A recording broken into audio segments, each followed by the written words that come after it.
આજે અમે જંબુસર શહેરના પ્રવાસે છે। પ્રચારના ભાગરૂપે અમે જ્યારે બજારમાં ફરીએ છીએ ત્યારે તમામ લોકો, તમામ વડીલો, માતા બહેનો અમારું સ્વાગત કરે છે, અમને આવકારે છે।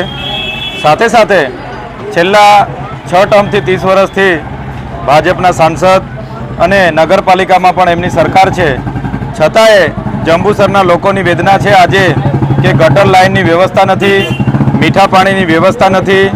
અહીં દરેક પ્રોજેક્ટો માટે કરોડો રૂપિયા આવે છે। પાણીના પ્રોજેક્ટ માટે પણ 22 કરોડ રૂપિયાનો ખર્ચો બતાવી દેવામાં આવ્યો છે, છતાંય આજે મીઠું પાણી લોકો સુધી પહોંચ્યું નથી। ગટર વચ્ચે રોડ પર પણ ઉભરાય છે ત્યારે ગંદકીનું પણ સામ્રાજ્ય છે।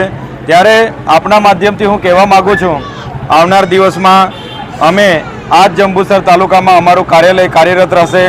જનસંપર્કમાં અમે રહીશું, અઠવાડિયાનો એક દિવસ અહીંયા હાજર રહીશું અને લોકોની જે નાની મોટી સમસ્યાઓ છે એનું સમાધાન અમારા કાર્યાલયના માધ્યમથી અમે કરીશું। જે રીતે મનસુખ દાદાને 30 વર્ષ આપ્યા, પોતાની સરકાર હતી છતાંય નિષ્ફળ નીવડેલા છે, પોતાની ગ્રાન્ટ પણ પોતે વાપરી નથી શકતા, ત્યારે આ વખતે અમે અમારા પર લોકોનો ભરોસો છે, વિશ્વાસ છે અને જે ભય, ભ્રમ અને ભ્રષ્ટાચારની સરકાર છે એ સરકારને પરિવર્તન કરવાના છે। ત્યારે આ વખતે મને પૂરો વિશ્વાસ છે કે જંબુસર તાલુકો પણ પરિવર્તન ઈચ્છી રહ્યો છે અને જંબુસર તાલુકામાં પણ સારી લીડ સાથે અમે ભરૂચ લોકસભામાં આગળ વધવાના છે અને ભરૂચ લોકસભા અમે જીતવાના છે। અંકલેશ્વરમાં જે બનાવ બન્યો આજે તમે જોયું હશે, અમારી મિટિંગોમાં હજારો લોકો ભેગા થાય છે, સ્વયંભૂ આવે છે। હમણાં જ ઐતિહાસિક રેલી પણ અમારી થઈ છે, લાખો લોકો ત્યાં ઉપસ્થિત હતા। ત્યારે ભાજપના લોકો બોખલાઈ ગયા છે, નવી નવી પાર્ટીઓના ઉમેદવારો પોલીસનો ઉપયોગ કરીને ઊભા રાખવામાં આવ્યા છે, છતાંય લોકોએ મન બનાવી લીધું છે। ત્યારે આજે અમારા કાર્યકરોને દબાવવામાં આવે છે। ઇન્ડિયા ગઠબંધનના કોંગ્રેસ, આમ આદમી પાર્ટીના કાર્યકરોને ધાકધમકીઓ પણ આપવામાં આવે છે। હમણાં જ અંકલેશ્વરમાં પણ અમારા 2 કાર્યકરોને ભાજપના ત્યાંના ઉપપ્રમુખ દ્વારા, ત્યાંના તાલુકા પંચાયતના પ્રમુખ દ્વારા, ત્યાંના સરપંચ દ્વારા હુમલો કરવામાં આવ્યો હતો।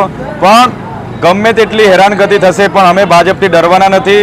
ઈંટનો જવાબ અમે પથ્થરથી આપવાના છે અને એ આવનારી લોકસભામાં તમામ બાબતોનો જવાબ વોટથી મળવાનો છે। ત્યારે ભરૂચ લોકસભા અમે જીતીએ છીએ એટલે ભાજપ બોખલાઈ ગઈ છે। અમારા ઉમેદવાર ચેતરભાઈ વસાવા સાથે આજે જંબુસર વિધાનસભામાં, જંબુસર શહેરમાં સવારે 10 વાગ્યાથી અમે બજારમાં જનસંપર્ક કરી રહ્યા છીએ। લોકોને જે ઉમળકો છે, લોકોને જે સરકાર પ્રત્યેની હતાશા છે, જે મોંઘવારી, બેરોજગારી, અનેક મુદ્દાઓને લઈને જે વેપારીઓ જીએસટીને લઈને અનેક પ્રશ્નો છે, આપ સૌ જાણો છો, તે બાબત આજે સૌ લોકોનો, વેપારીઓનો, સૌનો બજારમાં જે ઉમળકો છે, આમ પ્રજાનો, યુવાનોનો જે ઉમળકો છે, અમારા ઇન્ડિયા ગઠબંધનના ઉમેદવારને સામેથી લોકો મળવા આવતા હતા। આપ બી બધા મીડિયાના મિત્રો મારા હાજર હતા।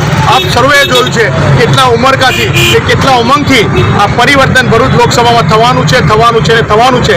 ચેતરભાઈ વસાવા ઇન્ડિયા ગઠબંધન જીતવાનું છે। એ પરિવર્તન આ જંબુસરના બજારમાં અમે જાતે નિશ્ચિત કરીએ। કેટલા મતથી જીતશો? મત ખોબે ને ખોબે મળવાના છે। કેટલા મત એ 7મી મે સાંજે તમને અંદાજો આવી જશે કે ઇન્ડિયા ગઠબંધનની સરકાર દિલ્હીમાં બનવા જઈ રહેલી છે ને જઈ રહેલી છે।